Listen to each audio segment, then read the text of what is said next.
3 सितंबर 2023 की मुरली है जो दोहराई जा रही है 25 नवंबर 1995 की। आज की अव्यक्त मुरली का शीर्षक है कि परमत, पर चिंतन और पर दर्शन से मुक्त बनो और पर उपकार करो। जब हम परमत से, पर चिंतन से और पर दर्शन से मुक्त हो जाएंगे तो परोपकार स्वाभाविक होगा।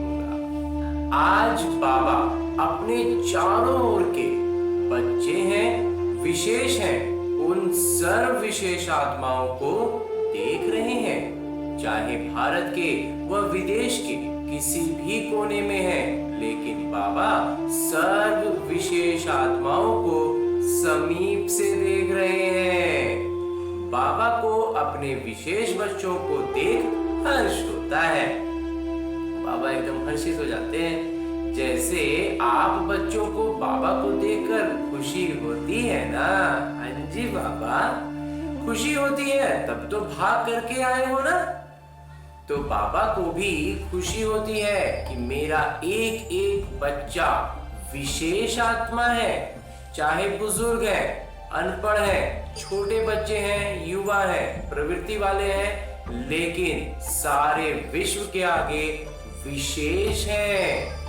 वो लौकिक शरीर में जो भी किरदार मिला हुआ है, लेकिन वो है आत्मा विशेष। चाहे कितने भी बड़े बड़े वैज्ञानिक चमत्कार दिखाने वाले भी हैं, चंद्रमा तक पहुंचने वाले भी हैं, लेकिन बाबा के विशेष बच्चों के आगे वो भी अनजान है, एकदम काफी कम है। पांचों ही तत्वों को जान लिया, उन्हों पर विजय भी प्राप्त कर ली, लेकिन छोटी सी बिंदु आत्मा को नहीं जाना। यहाँ छोटे बच्चे से भी पूछेंगे कि तुम कौन हो, तो क्या कहेगा? आत्मा हूँ कहेगा ना। हाँ जी बाबा, आत्मा कहाँ रहती है वो भी बताएगा।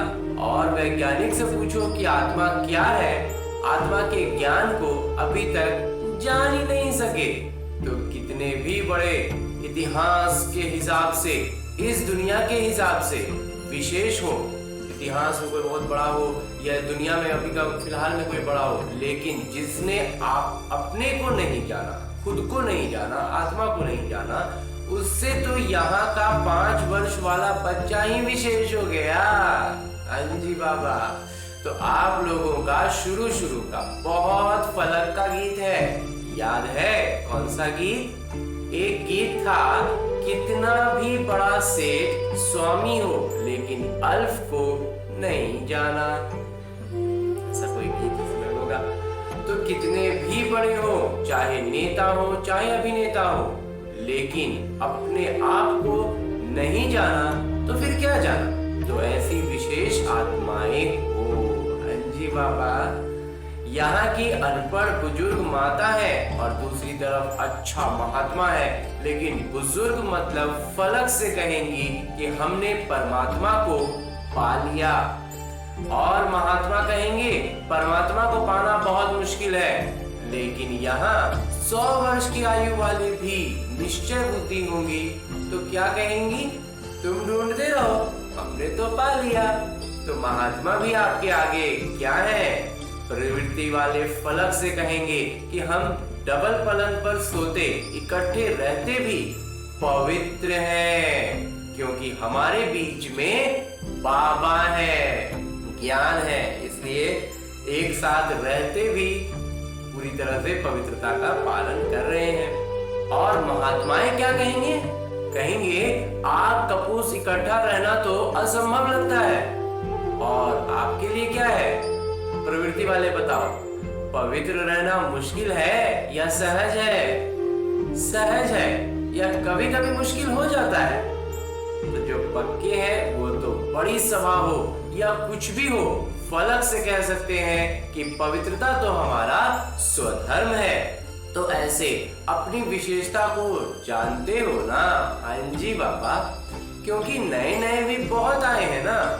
तो लेकिन कितने भी नए हैं, पवित्रता का पाठ तो पक्का है ना? हाँ जी बाबा, कई बच्चे ऐसा भी करते हैं, जब तक बाबा से मिलने का 1 साल पूरा नहीं होता, सबको पता है ये नियम पक्का है, तो मधुबन में आने तक तो ठीक रहते हैं, लेकिन देख लिया पहुंच गए तो कई वापस जाकर अलबेले भी हो जाते हैं। लेकिन सोचो कि पवित्रता की प्रतिज्ञा किसकी और किससे की? बाबा से की ना। हाँ बाबा, तो बाबा का फरमान है ना। हाँ जी बाबा, तो बाबा से प्रतिज्ञा कर, और फिर अगर अलबेले होते हैं तो नुकसान किसका होगा? ब्राह्मण परिवार तो 1 जाते 10 आते हैं, लेकिन नुकसान कमजोर होने का उन आत्माओं का होता है। इसलिए जो भी नए नए पहली बार आए हैं वो बाबा के घर में तो पहुंच गए, ये तो भाग्य की बात है, लेकिन तकदीर की लकीर को कभी कम नहीं करना, तकदीर को बड़ा करना है। एक बार पहुंचे तो उसमें और अपना अंदर में खुशी और उमंग उल्लास बढ़ता चला जाएगा, लेकिन कुछ बच्चों का घट जाता है। देखो, कोई भी बच्चा लौकिक में भी जन्म होता है तो सभी क्या कहते हैं? सदा जिंदा रहे, बड़ी आयु रहे, दीर्घायु का आशीर्वाद देते हैं। तो बाबा भी विशेष आत्माओं की अविनाशी विशेषता देखना चाहते हैं, थोड़े समय की नहीं, बस थोड़ा समय के लिए जोश उमंग में पढ़े और फिर ठंडे पड़ गए। 1 साल चले, 2 साल चले, ये नहीं। अविनाशी रहने वाले को ही अविनाशी प्रारब्ध प्राप्त होती है। तो माताएं भी पक्की हैं, क्योंकि चाहे आप 1 साल की हो या 2 साल के हो, 4 के हो, लेकिन समाप्ति तो एक ही समय होती है ना। जब विनाश होगा, अंतिम समय होगा, तो उस समय कौन कितने समय का है वो फर्क नहीं पड़ेगा। किसका अभ्यास कितना अच्छा है, किसकी संकल्प कितनी मजबूत है, उसका सारा दारोमदार रहेगा, पुरुषार्थ पर रहेगा। तो बाबा कहते हैं विनाश तो इकट्ठा ही होगा ना। कि आप कहेंगे कि हम तो अभी 2 साल के हैं, हमारी अभी सिल्वर जुबली हो जावे, बाद में विनाश हो गए, ये तो नहीं होगा ना। इसलिए पीछे आने वालों को और आगे जाना, जो पीछे आ रहे हैं ना उनको और आगे जाना है, एकदम तीव्र पुरुषार्थी बनना है। तो थोड़े समय में बहुत कमाई कर सकते हो। फिर भी आप लोगों को पुरुषार्थ का समय मिला है, फिर भी तो हम लोगों को तो फिर भी 1-2 साल का समय मिल गया। आगे चल करके तो इतना समय भी नहीं मिलेगा। सुनाया था ना कि अभी लेट का बोर्ड तो लग गया है, लेकिन टू लेट का नहीं लगा है। तो आप सभी लकी हो, भाग्यशाली हो। सिर्फ अपने भाग्य को स्मृति में रखते हुए बढ़ते चलना, कोई बातों में नहीं जाना। आज बाबा देख रहे थे कि बच्चों के पुरुषार्थ का समय बर्बाद क्यों जाता है। चाहता कोई नहीं है, सब चाहते हैं कि हमारा समय सफल हो, लेकिन बीच बीच में कहीं आधा घंटा, कहीं 15 मिनट, कहीं 5 मिनट बर्बाद चला जाता है। तो उसका कारण क्या? आज बाबा ने देखा कि ज्यादातर का विशेष पुरुषार्थ जो कम या ढीला होता है, उसके 3 कारण हैं। पहला, चलते चलते श्रीमत के साथ साथ आत्माओं की परमत को मिला देते हैं। जो श्रीमत है उसमें थोड़ा सा परमत घुसा देते हैं। कोई ने कोई बात सुना दी और आप समझते हो कि सुनाने वाला तो अच्छा सच्चा महारथी है और आपका उस पर विश्वास भी है। जब ऐसा कोई आत्मा आपको कोई ऐसी बात सुनाती है जिसमें रुचि आती है, इंटरेस्ट बढ़ता है, समाचार तो अच्छा है, जैसे संसार का समाचार अच्छा लगता है ना, दुनिया भर में क्या क्या हो रहा है, तो ब्राह्मण संसार का समाचार भी अच्छा लगता है। जिनको उस समाचार अच्छा लगेगा ना, उनको ये समाचार भी अच्छा लगेगा कि फलना ब्राह्मण ने ये किया, फलना ब्राह्मण वो किया, इधर उधर की जो बातें सरल भाषा में कही जाए उसमें बहुत अच्छा लगता है। तो आपने उस पर विश्वास रख करके वो बात तो सुन ली, मतलब अपने अंदर समा ली, कट नहीं किया, उसको सीधे हटा देना था, उसको अपने अंदर जाने ही नहीं देना था। तो बात सच्ची भी है, समाचार भी सच्चा होता है, सब झूठा नहीं होता। ऐसा भी नहीं कि वो बात बहुत झूठी होगी, कोई सच्चा भी होता है। लेकिन बाबा का फरमान क्या है? बात सच्ची है कि क्या है वो फर्क नहीं पड़ता है। बाबा का फरमान क्या है, हम इधर उधर की बातों में जाए ही क्यों। बाबा पूछते हैं कि ऐसे समाचार भले सुनो, ये है फरमान, ये फरमान है कि ये सब सुनते रहे नहीं। तो जिससे आपका कोई कनेक्शन नहीं है, सिर्फ दिलचस्प समाचार है, आप कर कुछ नहीं सकते, सिर्फ सुन लिया, तो वो समाचार बुद्धि में तो गया, समय बर्बाद हुआ या नहीं। एक होता है कि अपने संबंध संपर्क वाले के बारे में कुछ जानना, तो उनको हम कुछ बोल सकते हैं, अपने तरफ से अपना एक फर्ज निभा सकते हैं कि उनको भी स्मृति, बाबा की बात उनसे अगर वो थोड़ा सा हिल डुल रहे हैं तो उनको स्मृति दिलाएंगे, फिर से एक बार याद पढ़ाएंगे। लेकिन जो हमसे काफी दूर है, फलाने जगह पर वो ऐसा ऐसा हुआ, तो उसके बारे में तो हम ना उनको कुछ बोल सकते हैं, ना हमें कुछ उनसे संबंध संपर्क है। तो उनके समाचार लेने और देने में क्या हो रहा है, सिर्फ समय की बर्बादी हो रही है ना। और बाबा की श्रीमत में परमत मिक्स कर दी, क्योंकि बाबा की आज्ञा है सुनते हुए नहीं सुनो। तो आपने सुना क्यों, उसकी आदत डाली। मानो एक बारी आपको समाचार सुनाया, आपको भी बहुत अच्छा लगा कि नई बात है, ऐसा भी होता है, ये पता तो पड़ गया कम से कम कि ऐसा भी होता है। लेकिन अगर एक बारी आपने उनकी बात सुनी तो दूसरी बार वो कहाँ जाएगा, आपके ही पास आएगा ना। तो आप उसके लिए कूड़े का डब्बा बन गए ना। उसको जो जो मिलते जा रहा है सब ला के आपके बुद्धि में भरता जा रहा है। तो जो भी ऐसा समाचार होगा वो आपके पास ही आकर सुनाएगा, क्योंकि आपने सुना। इसलिए या तो उसको समझाओ कि ऐसी बातों से उसको भी मुक्त करो, सुन करके रुचि नहीं बढ़ाओ, लेकिन अगर सुनते हो तो उसमें अपनी ताकत हो, जो उसको भी सदा के लिए पूर्ण विराम लगा दो। अपने आप में इतनी क्षमता हो कि अगर उसको रोकने में संभव नहीं हो पा रहा है तो उसकी बातों को अंदर जाने दो, अपने अंदर भी पूर्ण विराम लगाओ। जिस व्यक्ति का समाचार सुना उसके प्रति दृष्टि व संकल्प में भी घृणा भाव बिल्कुल नहीं हो, बल्कि उसके प्रति सद्भावना का साकाश देना है। इतनी पावर आप में है तो यह सुनना नहीं हो। अगर इतना क्षमता है कि वो अपने भीतर जाने नहीं दे रहे हैं, जिसके प्रति बुरा बताया जा रहा है, तो उसके प्रति भी मेरे मन में कोई बुरी भावना नहीं आ रही है, बल्कि हम उसके प्रति सद्भावना ही अपने मन में उठा रहे हैं। तो बाबा कहते हैं इतना अगर कर पा रहे हो तब वो होगा कि सुन नहीं रहे, तो उसका कल्याण करना होगा, तब हुआ कि आपने उसका कल्याण किया।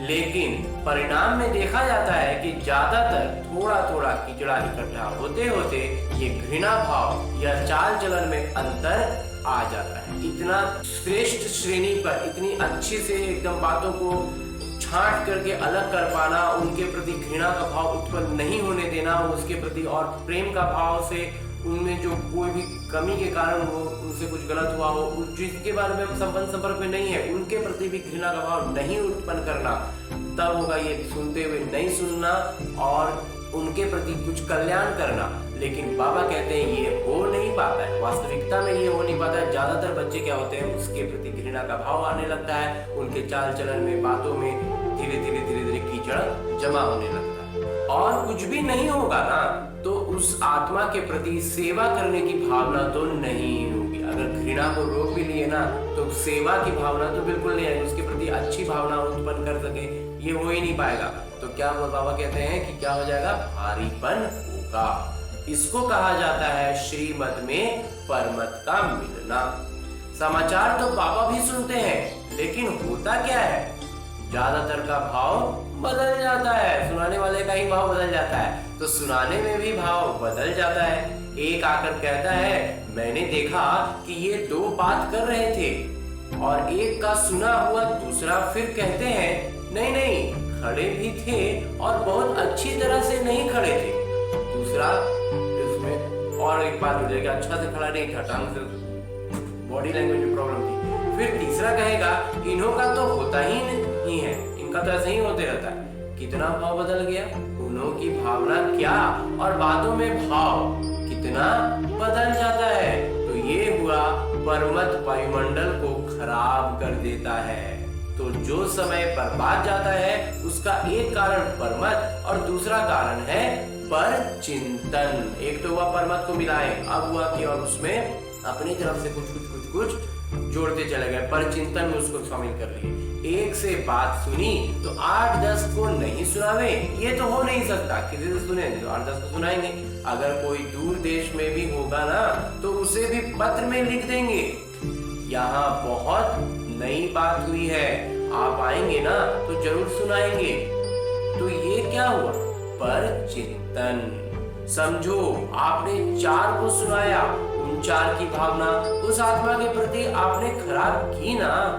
अब वो 4 में इतना, हर कोई तो इतना श्रेष्ठ स्थिति पर नहीं है कि उसके प्रति अच्छी भावना उत्पन्न करे, घृणा की भावना ही उत्पन्न करेगा। तो 4 लोगों का बढ़ा और परचिंतन शुरू हुआ तो इसकी गति बड़ी तीव्र और लंबी होती है। परचिंतन की खासियत क्या है कि वो बहुत लंबा चलेगा और बहुत तीव्र गति पकड़ लेगा और फैलता चला जाएगा। तो परचिंतन 1-2 सेकंड में पूरा नहीं होता। जैसे बाबा सुनाते हैं कि जब किसी को भी ज्ञान सुनाओ तो रुचि दिलाने के लिए इसको कहानी की रीति से सुनाओ। पहले ये हुआ, फिर क्या हुआ, फिर क्या हुआ, फिर क्या हुआ, तो रुचि बढ़ता जाता है ना। ऐसे जो परचिंतन होता है वो एक रुचिकर होता है, इंटरेस्ट, बस उसमें कोई एक आत्मा होती है जिसको उसमें रुचि आती रहता है। लेकिन उसको थोड़ा परचिंतन करके उसको थोड़ा कहानी का रूप दे देते हैं तो दूसरों में भी बढ़ने लगता है। तो उसमें दूसरा जरूर सोचेगा फिर क्या हुआ, फिर ऐसे हुआ, हाँ ऐसे हुआ होगा। अगर आधे में बात रुकी हुई है तो अपना भी, उसका भी, सुनने वाले का भी परचिंतन चले लगा। तो ये भी कहानी बड़ी लंबी है। बाबा तो सबकी दिल की बातें सुनते भी हैं, देखते भी हैं। कोई कितना भी छिपाने की कोशिश करे, सिर्फ बाबा कहां कहां लोक संग्रह के अर्थ खुला इशारा नहीं देते। बाकी जानते सब हैं, देखते सब हैं। इसलिए कोई इस भ्रम में नहीं रहना चाहिए कि शिव बाबा कुछ नहीं देख रहे हैं, सब देख रहे हैं। कोई कितना भी कहे कि नहीं मैं तो कभी नहीं करता, बाबा के पास रजिस्टर है, कितने बार किया, क्या क्या किया, किस समय किया, कितनों से किया, ये सब रजिस्टर है। सिर्फ कहीं कहीं चुप रहना पड़ता है। तो दूसरी बात सुनाई पर चिंतन, उसका स्वचिंतन कभी नहीं चलेगा। कोई भी बात होगी पर चिंतन वाला अपनी गलती भी दूसरे पर लगाएगा।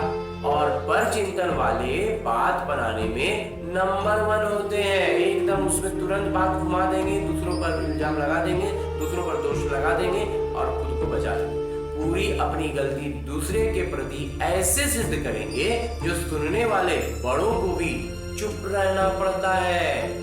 तो स्वचिंतन इसको नहीं कहा जाता है कि सिर्फ ज्ञान की बिंदुएं रिपीट कर दी या ज्ञान की बिंदुएं सुन ली, सुना दी, सिर्फ वही स्वचिंतन नहीं है।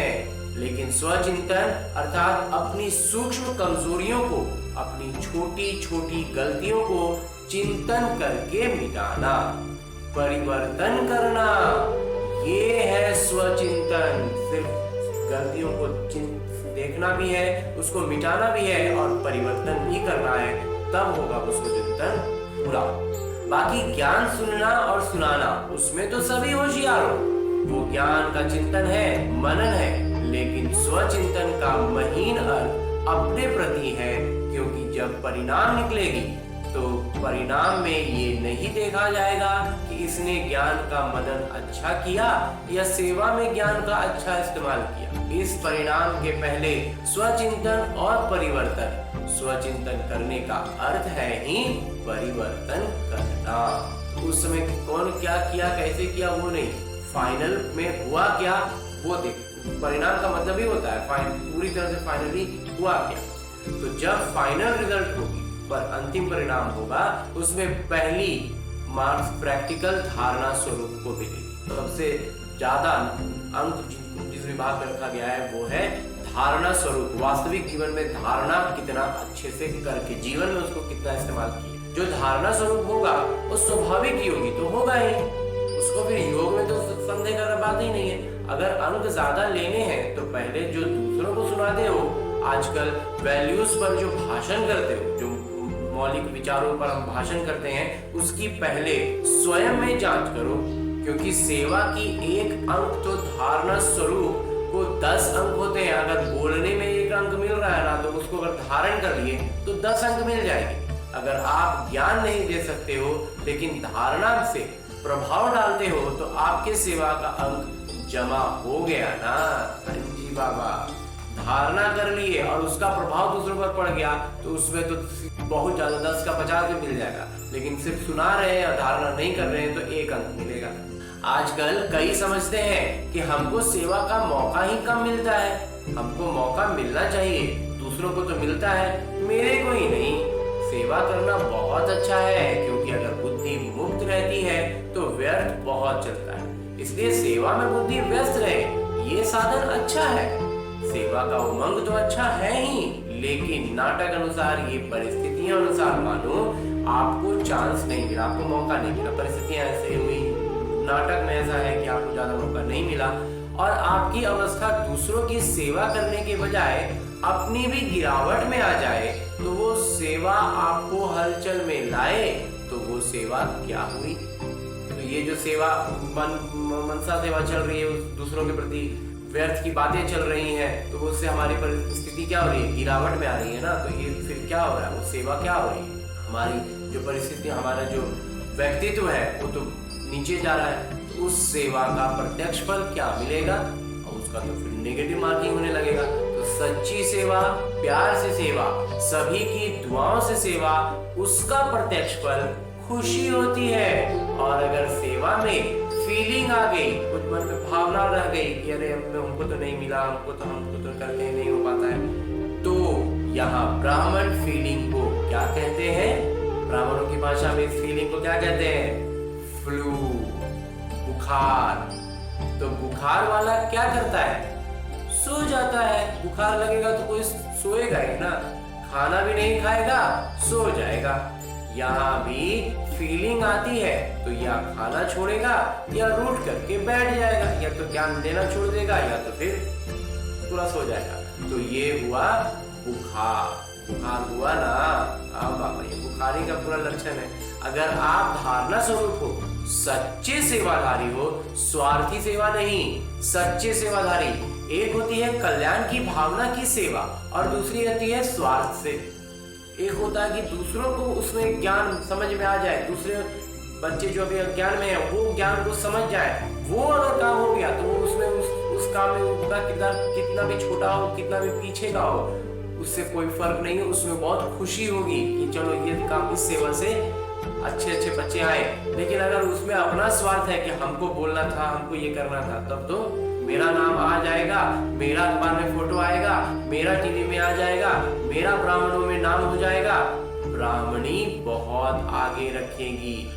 इस तरह की भावनाएं मन में भरी हुई हैं, टीवी में, फोटो में, दीदी लोग के एकदम नाम में मेरा एकदम नाम सबसे ऊपर में रहे, ये सब ब्राह्मणों में सब मेरा ही चर्चा करें। तो बाबा कहते हैं ये सब भाव स्वार्थी सेवा के हैं, क्योंकि आजकल के हिसाब से, प्रत्यक्षता के हिसाब से अभी सेवा आपके पास आएगी।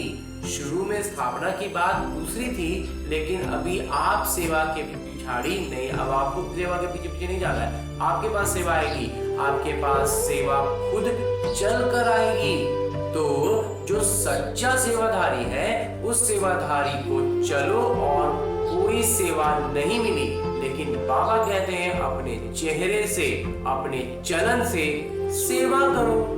इसमें कोई लौकिक कार्य में नहीं भी किए ना, तो अपना चेहरा से, अपना चलन से, अपना व्यक्तित्व से प्रभाव ऐसा पड़े कि दूसरा जो देखे एक बार मोहित हो जाए कि ये इस जमाने में ऐसा आदमी कैसे दिख रहा है। तो वो सेवा जो है ना, वो सबसे श्रेष्ठ सेवा हो जाएगी। तो आपका चेहरा बाबा का साक्षात्कार कराए। बाबा बहुत ऊंची बात कह रहे हैं। आपका चेहरा बाबा का साक्षात्कार कराए, आपका चेहरा, आपकी चलन बाबा की याद दिलावे। ये सेवा नंबर 1 है, सर्वश्रेष्ठ सेवा है। ऐसे सेवाधारी जिनमें स्वार्थ भाव नहीं, और ये तब होगा जब स्वार्थ की भावना नहीं हो। ऐसे नहीं कि मुझे मौका मिले, मेरे को ही मिलना चाहिए, क्यों नहीं मिलता है, मिलना चाहिए ना। ऐसे संकल्पों को भी व्यर्थ कहा जाता है। चाहे ब्राह्मण परिवार में आपका नाम नामी ग्रामी नहीं है, सेवाधारी अच्छे हो, फिर भी आपका नाम नहीं है, लेकिन बाबा के पास तो नाम है ना। हाँ जी बाबा, सच्चे दिल से सेवा करेंगे, बाबा के रजिस्टर में नाम ऊपर आ जाएगा। फिर यहाँ क्या हो रहा है, कोई फर्क नहीं पड़ता। तो जब बाबा के दिल पर नाम है तो और क्या चाहिए? कुछ नहीं बाबा, कुछ नहीं चाहिए। और सिर्फ बाबा के दिल पर नहीं, लेकिन जब फाइनल में नंबर में, जब अंतिम में नंबर मिलेंगे ना, तो आपका नंबर आगे होगा, क्योंकि बाबा हिसाब रखते हैं। जिसका हिसाब बाबा खुद रख रहे हो वो कहाँ रहेंगे, वो तो सबसे आगे आगे खड़े करेंगे ना बाबा उनको। तो आपको मौका नहीं मिला, आप सही हो लेकिन मौका नहीं मिला, तो वो भी नोट हो जाता है। उसके लिए टेंशन नहीं लेना है कि हम तो सही थे लेकिन हमको मौका नहीं मिला, ये वो। बाबा कहते हो सब टेंशन मत लो, सब बाबा देख रहे हैं। और मांग करके मौका लिया, एकदम जबरदस्ती नहीं, हमको चाहिए ही, और तब कोई सेवा की तो बाबा कहते हैं उसमें मार्क्स कट हो जाता है, उसमें नंबर कट जाएगा। जबरदस्ती मांग के लेंगे, छीन के लेंगे तो कट हो जाएगा। ये धर्मराज का खाता कोई कम नहीं है, बहुत सूक्ष्म हिसाब किताब है, इसलिए निस्वार्थ सेवाधारी बनो। बाबा तरीका बताते रहे कि करना कैसे। अब उसके बाद जब लौकिक रीति में फंस करके पुरानी विधि को ही अपनाते रहेंगे तो बाबा कहते हैं कि नंबर कटते जाएंगे। इसलिए जो सबसे सरल तरीका है वो बाबा ने बता दिया, निस्वार्थ सेवाधारी बनो, अपना स्वार्थ नहीं हो, कल्याण का स्वार्थ। हमेशा भावना में रहे कि कल्याण। यदि आपको मौका है और दूसरा समझता है कि हमको भी मिले तो बहुत अच्छा और योग्य भी है, तो अगर मानो आप अपना मौका उसको देते हो तो वो भी आपका शेयर उसमें हो जाता है। आपको मौका मिला हुआ है लेकिन कोई दूसरा आपको लगता है कि नहीं आपसे अच्छा वो कर पाएगा, तो आप उसको अगर अपना मौका दे देंगे ना, तो बाबा कहते हैं उसकी सेवा में भी आपका नंबर जुड़ जाएगा। तो चाहे आपने नहीं किया लेकिन किसी को मौका दिया तो उसमें भी आपका शेयर जमा होता है, क्योंकि सच्चा हीरा बनना है ना, क्योंकि इसमें क्या हो जाएंगे, सच्चे हीरे हो जाएंगे। तो हिसाब किताब भी समझो, ऐसे अलबेले नहीं चलो। ठीक है, हो गया, बहुत सूक्ष्म है हिसाब किताब, और इसका जो पूरा हिसाब किताब का चोपड़ा है ना, चौपाड़ा है, ये बहुत सूक्ष्म है। इसको महीन में जाएंगे तो समझने के लिए तो नहीं समझा, इसलिए बाबा कहते हैं मोटे मोटे में समझ लो, निस्वार्थ होकर के सेवा करते चलो, नंबर बढ़ते जाएंगे। तो बाबा को कुछ करना नहीं पड़ता है, सब ऑटोमेटिक है। कभी कभी बाबा बच्चों का चौपड़ा देखते भी हैं, हिसाब किताब की जो खाता बही जो बोलते हैं ना, उसको शायद चौपड़ा भी कहते हैं, तो वही बाबा कहते हैं उसको देखते हैं। तो पहली बात परमत और दूसरी बात पर चिंतन। तो जो चौपड़ा खोलते हैं ना, वो हिसाब किताब की पूरी डायरी खोलते हैं तो उसमें सब दिखने लगता है बाबा। अब बाबा बताते हैं तीसरी बात है पर दर्शन। दूसरों को देखने में ज्यादातर बहुत होशियार है, पर दर्शन जो देखेंगे तो देखने के बाद ये बात कहाँ जाएगी, बुद्धि में ही तो जाएगी। और जो दूसरों को देखने के में समय लगाया उसको अपने को देखने में समय कहाँ मिलेगा। जो दूसरों को देखना, दूसरे तो हजारों हैं, तो देखते देखते समय सब खत्म हो गया, खुद को देखने का समय ही नहीं मिला। तो बाबा कहते हैं बातें तो बहुत होती है ना, और जो बातें होती हैं वो देखने में भी आती हैं, सुनने में भी आती हैं। जितना बड़ा संगठन उतनी बड़ी बातें होंगी। तो ये बातें क्यों होती हैं? कई सोचते हैं कि ये बातें होनी नहीं चाहिए। नहीं होनी चाहिए वो ठीक है, लेकिन जिसके लिए आप समझ रहे हो कि नहीं होनी चाहिए, जिस बात के लिए हम ये समझ रहे हैं कि नहीं होनी चाहिए, उसमें समय फिर क्यों दिया?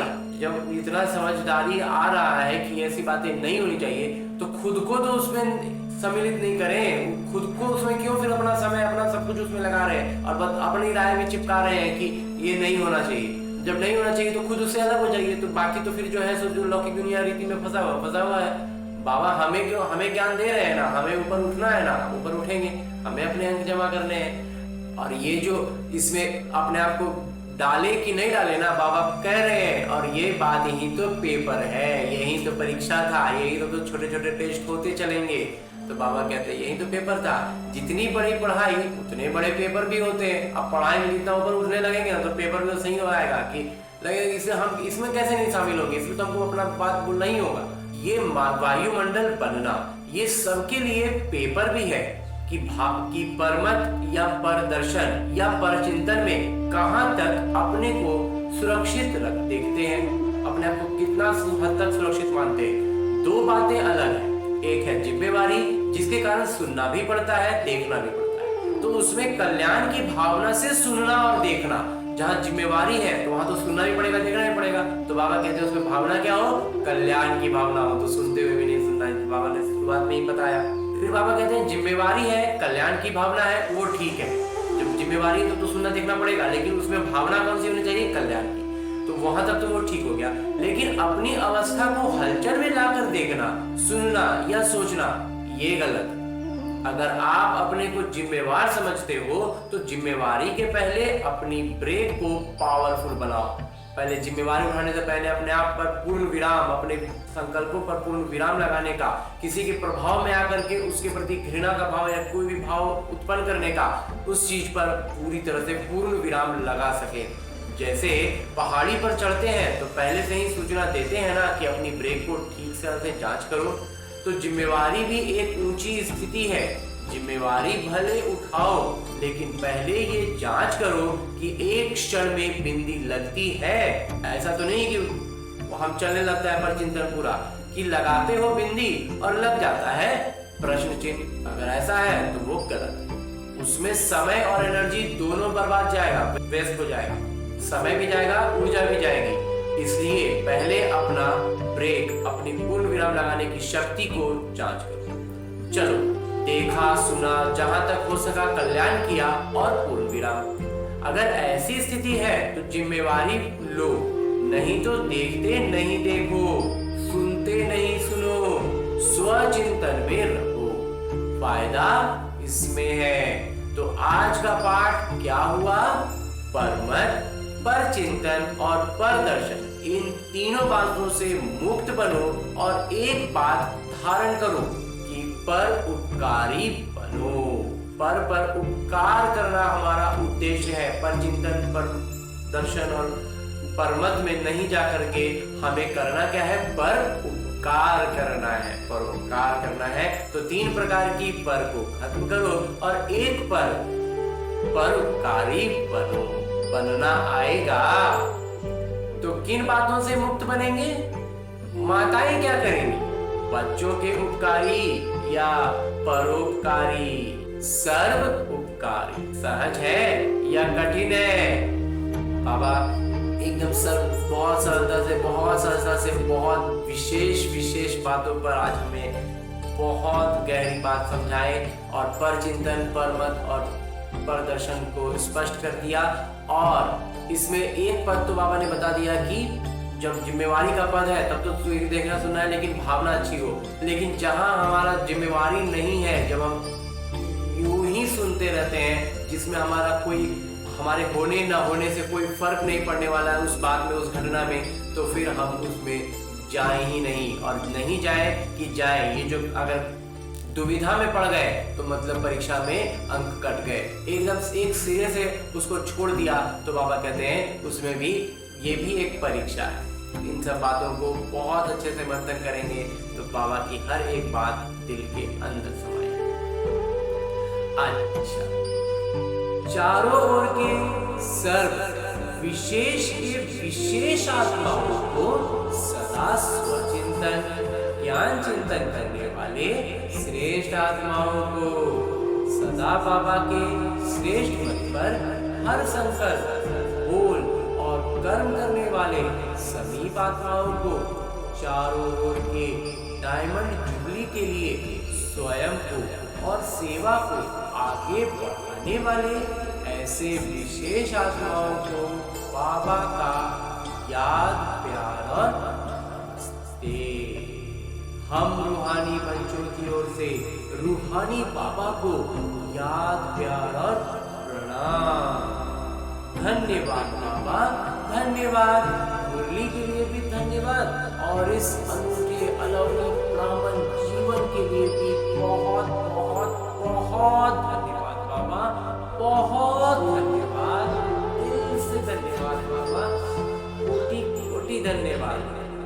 और आगे मेरे बाबा वरदान दे रहे हैं, वरदान देते हुए मेरे बाबा कहते हैं, महावीर बन, संजीवनी बूटी द्वारा मूर्छित को सुरजीत करने वाले शक्तिवान भव। जैसे सूर्य स्वयं शक्तिशाली है तो चारों ओर अपनी शक्ति से प्रकाश फैलाता है, ऐसे शक्तिवान बन अनेकों को संजीवनी बूटी देकर मूर्छित को सुरजीत बनाने की सेवा करते रहो, तब कहेंगे महावीर। सदा स्मृति रखो कि हमें विजयी रहना है और सबको विजयी बनाना है। विजयी बनने का साधन है व्यस्त रहना। स्व कल्याण अथवा विश्व कल्याण के कार्य में व्यस्त रहो तो विघ्न विनाशक वायुमंडल बनता जाएगा। बाबा। और अंत में स्लोगन है, मुरली का उपदेश है कि दिल सदा एक दिलाराम में लगी रहे, यही सच्ची तपस्या है। दिल सिर्फ बाबा में दिल लग गया, वो तो जैसे लौकिक चीजों में मन लगते रहता है ना, उनको ये मन कर रहा, वो मन कर रहा, उनको बाबा के समीप रहने में मन लग रहा है, फिर तो कुछ करना ही नहीं है ना, वो सच्ची तपस्या हो गई, उसका अंत बहुत ऊपर मिलेगा। और आज की मुरली के बाद मेरे बाबा अव्यक्त इशारे दे रहे हैं कि जैसे लौकिक जीवन में माँ बच्चे को पालना द्वारा शक्तिशाली बनाती है, माँ बच्चों को पालती ऐसे है कि बच्चे शक्तिशाली बने, जिससे वह किसी भी समस्या का सामना कर सके, सदा तंदुरुस्त रहे, संपत्तिवान रहे। ऐसे आप श्रेष्ठ आत्माएं जगत माँ, बेहद की माँ बन हर एक को ऐसा शक्तिशाली बनाओ जो वो अपने को विघ्न विनाशक, शक्ति संपन्न, सर्वदा स्वस्थ, सर्वदा समृद्ध अनुभव करें। आज की अव्यक्त इशारे में बाबा बहुत ऊंचाई पर में लेके चले गए। बाबा कहते हैं कि हम सबको श्रेष्ठ आत्माएं जगत माँ और बेहद की माँ बन करके हर एक बच्चे की सेवा में उसको ऐसा अनुभूति दिलाना है, उसको इस स्तर पर लेके जाना है कि हर वो बच्चा अपने आप को विघ्न विनाशक समझने लगे, शक्ति संपन्न, सर्वदा स्वस्थ, सर्वदा समृद्ध अनुभव करे। तो इसके लिए हमारी स्थिति कितनी श्रेष्ठ होनी चाहिए, हमें बाबा के कितने निकट होना है। ऐसे ही बाबा की श्रेष्ठ विचारों को अपने मन में मंथन करते रहना है और बाबा की श्रीमत पर सहजता से खुशी खुशी चलते जाना है। अच्छा, ओम शांति बाबा, ओम शांति।